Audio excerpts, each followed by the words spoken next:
তৃণমূল কংগ্রেস জিন্দাবাদ মমতা বন্দ্যোপাধ্যায় জিন্দাবাদ মমতা বন্দ্যোপাধ্যায় জিন্দাবাদ অভিষেক বন্দ্যোপাধ্যায় জিন্দাবাদ তৃণমূল কংগ্রেস জিন্দাবাদ জয় বাংলা হামলা যতই করো হামলা দেখুন, প্রার্থী হয়েছি এটা আমাদের একমাত্র নেত্রী, জননেত্রী মমতা বন্দ্যোপাধ্যায় এবং আমাদের নেতা অভিষেক বন্দ্যোপাধ্যায়ের স্নেহ ও আশীর্বাদে আমি প্রার্থী হয়েছি। এবং সবথেকে বড় কথা, পাঁশকুড়া পশ্চিম বিধানসভায়, পাঁশকুড়া পশ্চিমে জনগণ এত চায় যে ডেভেলপমেন্ট। আমি আগে খাদ্য দপ্তরের জেলা পরিষদের সদস্য ছিলাম। জেলা পরিষদের আমি 28,243 ভোটে জিতেছি, পিসফুলি ভোট 2018। তো মানুষ দেখেছে আমার কাজের ধারা এবং আমাদের নেত্রী বা নেতা আমাদের অভিষেক বন্দ্যোপাধ্যায় ফলো করেছে যে কাজ করে। তো আমি মানুষের জন্য কাজ করবো, এইটুকু বলতে পারি। কাজ করব, আর পাঁশকুড়াবাসী আমাকে ভীষণ ভালোবাসে এবং আমাদের জেলা পূর্ব মেদিনীপুর মানুষ সবাই ভালোবাসে। আমি 5 বছর কর্মদক্ষ, খাদ্য কর্মদক্ষ হিসাবে বিপুল কাজ করেছি, আপনারা সবাই জানেন।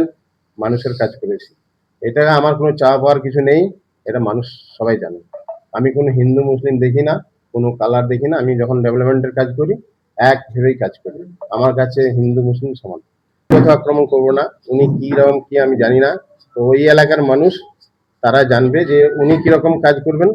মানুষ জানে, মানুষ জেনে গেছে। উনি আগেও ছিলেন, বা উনি আজকে 2 কোটি টাকা দিয়ে শুনেছি যেখানে মেছোগ্রামের বড় বড় নামি দামি শিল্পীদেরকে নিয়ে এসেও খরচা করেছে। আমি বলবো ওটা না করে 2 কোটি টাকা এলাকার মানুষের যে গরিবের মানুষের যে অভাব ছিল সেগুলো যদি দেখতেন, আমিও খুশি হতাম। তাহলে আমাদের মতো কাউকে দাঁড় করানোর দরকারও ছিল না। তা আমি বলবো, দেখুন, ফুর্তি করুন, আনন্দ করুন। পুজো আমরাও করি, মেছাদা বাস স্ট্যান্ডে আমরা দুর্গা পূজা করি, কিন্তু এই নয়, একটা লিমিট থাকে। আপনারা জানেন এরা এই ভোটের সময় উড়ে এসে জুড়ে বসে।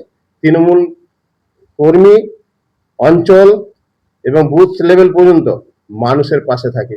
আর বিজেপি মানে টাটা, বিড়লা, আম্বানি, আদানি এদের পার্টি, কোটি কোটি পুঁজিবাদী পার্টি। এরা টাকা দেয়, আসে, বিরাট খরচা করে, বিরাট টাকা দান করবে, এখানে টাকা দিয়ে ভোট নেওয়ার চেষ্টা করবে। কিন্তু মানুষ বুঝে গেছে টাকা দিয়েও ভোট হয় না। মানুষ তার ভালো মন্দ এলাকার সার্ভিস নিয়ে দরকার।